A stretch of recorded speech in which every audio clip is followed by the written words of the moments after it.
여러분, 영국의 헨리 8세와 수장령, 역사 시간에 한 번쯤 들어보셨죠? 보통 이걸 단순한 종교적 결단이나 역사적 사건 중 하나로 생각하시는데 오늘 다룰 자료들을 분석해보면 이 얘기가 완전 달라집니다. 이건 하늘에서 뚝 떨어진 신성한 계시라기보단 정말 치밀하게 계산된 정치적 스핀 닥터링, 즉 여론 조작의 마스터 클래스거든요. 단순한 옛날 이야기가 아니라 그 당시 피 튀기던 신학적 법정 공방 속으로 지금 바로 들어가 보겠습니다. 여기서 우리가 먼저 던져야 할 진짜 질문이 하나 있습니다. 이 수장령, 정말 성경적인 원칙이었을까요? 아니면 권력욕에 사로잡힌 정치적 쇼였을까요? 오늘 해설에서는 이 엄청난 역사적 사건을 일종의 고위급 법정 공방으로 세팅해 보려고 합니다. 한쪽에는 국왕의 어마어마한 정치적 야망을 등에 업은 왕실이 있고, 다른 한쪽에는 찔러도 피 한 방울 안 나올 것 같은 엄격한 성경적 원칙의 청교도들이 버티고 있죠. 과연 진실은 어느 쪽일까요? 네, 그럼 본격적으로 오늘 심리할 사건 일지를 훑어보겠습니다. 첫 번째, 정치적 여론 조작. 두 번째, 결함 있는 구약보들. 세 번째, 로마서 13장의 진짜 의미.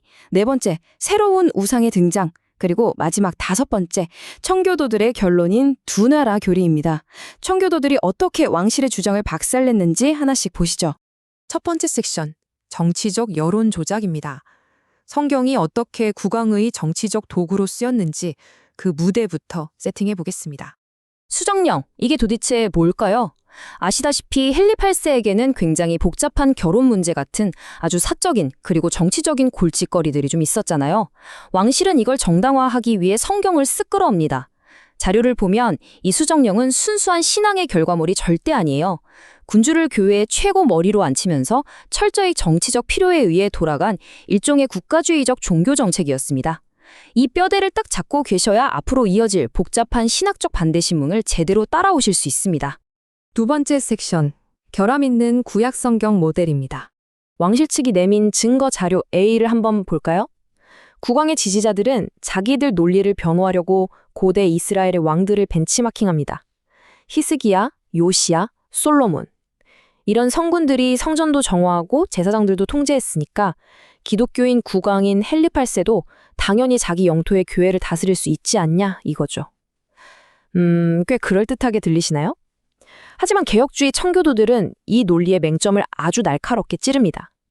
그들 입장에서 구약의 이스라엘 왕들은 영원한 권력자가 아니라 나중에 오실 그리스도를 미리 보여주는 일종의 예고편에 불과했거든요.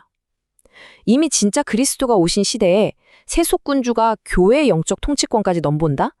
이건 오직 예수님께만 속한 영광을 훔치는 명대권 도둑질이라고 청교도들은 강하게 반박했습니다. 세 번째 섹션, 로마서 13장의 진정한 의미입니다. 자, 이제 왕실은 사도 바울까지 등판시키며 증거자료 B를 내놓습니다. 로마서 13장 1절, 위에 있는 권세들에게 복종하라. 아주 유명한 구절이죠. 왕실의 논리는 심플합니다. 국왕이 국가의 탑이니까 교회 조직도 당연히 왕 밑으로 들어와야 한다는 거죠. 하지만 청교도들이 가만히 있었을까요? 어림없죠. 사도 바울의 이 말씀은 세금 내고 법 지키는 그런 세속적 복종을 말하는 거지 개인의 양심이나 신앙에 대한 영적 지배권까지 군주에게 프리패스로 넘겨준 게 아니라고 딱 잘라 말합니다. 시민으로서의 의무와 영적인 양심, 이 두 가지를 완벽하게 쪼개버린 겁니다. 바로 이 대목에서 청교도들은 아주 치명적인 신학적 카운터 펀치를 날립니다. 마태복음 22장 21절, 가이사의 것은 가이사에게, 하나님의 것은 하나님께 바치라. 네, 이 구절은 영적인 영역이 철저하게 하나님만의 독점적인 구역이라는 걸 아주 기가 막히게 보여줍니다. 국왕이 아무리 세상을 쥐락펴락하는 막강한 권력을 가졌더라도 감히 하나님의 영토에 함부로 선을 넘을 수는 없다는 단호한 선언이었던 거죠. 네 번째 섹션, 새로운 우상의 등장입니다. 왕실의 증거자료 C를 보면 그들은 로마 카톨릭 교황의 권위를 무너뜨리는 데 집중합니다. 교황이 천국 열수회를 독점한다는 건 성경에 없는 소리다, 이렇게 공격한 거죠. 흥미롭게도 이 부분은 청교도들도 100% 동의했습니다. 맞아요. 거기까진 좋았어요. 그런데 문제는 그 다음 스텝이었습니다. 왕실은 교황의 그 권력을 영국의 국가 권력, 즉 왕이 싹 가져와야 한다고 주장했거든요. 청교도들은 여기서 경악을 금치 못합니다. 로마 교황을 거부하는 건 대찬성이지만 그 막강한 영적 권위를 빼앗아서 국왕의 손에 쥐어준다? 그건 그냥 영적 권위를 훔쳐서 또 다른 형태의 우상 숭배를 하는 것과 다를 바 없다고 맹렬하게 비판했습니다. 당시 청교도들이 헨리 8세의 이 새로운 셀프 타이틀을 얼마나 혐오했는지 이 짧고 굵은 인용문 하나가 모든 걸 말해줍니다. 적그리스도를 쫓아내고 그 자리에 또 다른 우상을 세웠다. 와, 정말 독설가들이죠. 그들 눈에 헨리 8세는 그저 왕관을 쓴 또 다른 교황일 뿐이었습니다. 이제 마지막 5번째 섹션, 청교도들의 결론인 두 나라 교리입니다. 그래서 여기서 우리가 기억해야 할 결정적인 포인트가 뭘까요? 청교도들이 목숨까지 걸어가며 지키려 했던 원칙은 딱 3가지입니다. 첫째, 수장령은 애초에 성경적 근거가 전혀 없는 억지 전제다.